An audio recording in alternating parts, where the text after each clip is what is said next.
Today's many things is proof that despite the naysayers, we can make meaningful progress on dealing with gun violence.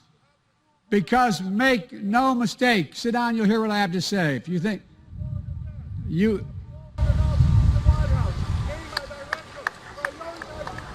I've been trying to tell you this for years. Let me finish my comment. Let him talk. Let him talk. No one, okay? Because make no mistake about it, this legislation is real progress, but more has to be done. The provision of this new legislation is going to save lives, and it's proof that today's politics, we can come together on a bipartisan basis to get important things done, even on an issue as tough as guns.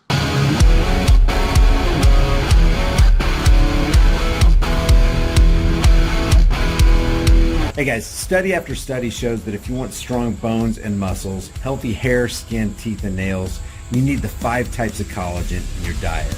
I get mine from BioTrust. I've got a link in the description with a massive discount, and it'll tell you all about it. The father of the crackhead who reportedly called Jill an entitled, effing, vindictive moron and C-word made a couple of predictable remarks about the much vilified AR-15 today at the White House.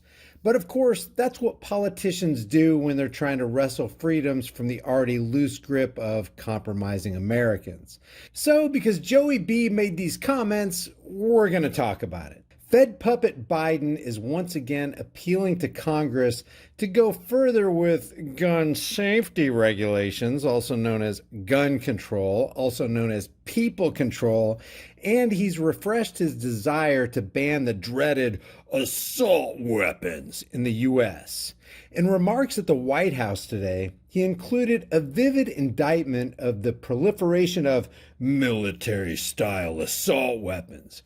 Whatever the hell that means. I mean, doesn't the military still use handguns too? Does that make them military style as well? He said that this proliferation among the general public in recent years is alarming because they're repeatedly featured in mass shootings. And let me also add that the same kind of weapons were routinely on display in the hands of the guys who show up to take down the perpetrator. Obviously, there are a whole lot of people who think the AR-15 is useful for something other than the battlefield. Well, Whispering Joe stumbled through his teleprompter message by saying, quote, "We're living in a country awash in weapons of war. Weapons that are designed to hunt are not being used in massacres. Weapons they are purchasing are designed as weapons of war to take out an enemy." Now, while it's true that you can use a gun for many things, is there a gun in existence that wasn't designed to take out an enemy while being used to protect an individual being victimized? And then Biden asked, what is the rationale for these weapons outside of war zones? And that, Joe, is exactly why they call it the Bill of Rights and not the Bill of Rationales. Some people claim it's for sport or to hunt, he continued in front of an estimated audience of about 300 people on the south lawn of the White House. But let's look at the facts. And then Biden spoke of bullets fired from an assault rifle moving twice as fast as bullets fired from handguns and, quote, maximize the damage done to people. Now, while it's true that a rifle round sails through the air at a much faster velocity than the round exiting the barrel of a handgun, do you really care if it's hitting you at 3,400 feet per second or 900 feet per second? I mean, it's like the executioner asking what caliber you want to be hit in the head with. At that point, does it even matter?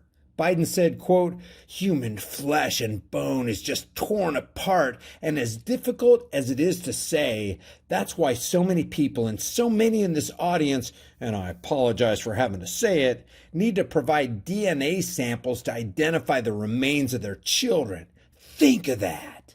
So if the reason he wants to eliminate the AR-15 and the 223 or the 5.56 or any kind of military style rifle or round is because flesh and bone is just torn apart, then why wouldn't they use that same reason when the projectile from a handgun does the same thing? I mean, people are just not thinking here when they hear parasites like Biden lie about this. And then Biden said, quote, "Yet we continue to let these weapons be sold to people with no training or expertise." He noted that such lethal weapons, as though there were non-lethal weapons that fire projectiles, provided to soldiers, require them to have extensive training and background checks and mental health assessments, and required responsible storage. So what he's doing is he's laying the groundwork for free people to have to submit to the regulations of a murderous government that's being run out of Washington's District of Criminals by the most notorious criminals on the planet. He also said, "We don't require the same common sense measures for a stranger walking into a gun store to purchase an AR-15 or some weapon like that. It makes no sense. Come on, man. Assault weapons need to be banned. And were banned. I led the fight in 1994. And then he said that the successful but temporary federal ban on assault rifles being on sale to the general public in the U.S. ended in 2004. He said, quote, "In that 10 years, it was long. Mass shootings went down. And when the law expired in 2004 and those weapons were allowed to be sold again," allowed as though we need permission from the government, he said, "mass shootings tripled. They're the facts." Well, actually, those aren't the facts. The fact is that gun manufacturers found a way around that ban and minimally cosmetically modified the rifle and then continued to sell that same rifle to a massive amount of people during that 10-year period. And then Biden said, "I'm determined to ban these weapons again," to the applause of the audience at the White House. But here's the thing, guys. When you ban private property like these guns, you criminalize those who possess those guns. And the act of criminalizing the innocent is itself the truly criminal act. Biden also said that he wanted to get high-capacity magazines banned, quote, "and I'm not going to stop until we do it." Biden noted that, quote, "guns are the #1 killer of children in the United States, more than car accidents, more than cancer." Guys, guns don't do any killing. And I know it's painful to hear such simple things repeated, but inanimate objects don't kill anybody. They never have, and they never will. This political charade is designed to pry the already loose grip of Americans off the bell of liberty. Biden said that in the last 20 years, quote, "more U.S. high school children have died from gunshots than on-duty police officers and active duty military combined." Think of that. We can't just stand by. With rights come responsibilities. Yes, there is a right to bear arms, but we also have a right to live freely without fear for our lives in a grocery store, in a playground. Yes, and we also have the right to live free from government tyranny, which tries to decimate our lives at every turn. The true criminals are the ones criminalizing peaceful gun owners who have nothing to do with initiating violence on others. The Biden administration is acting as a criminal cartel which desires to keep the very weapons they want to ban from the rest of us.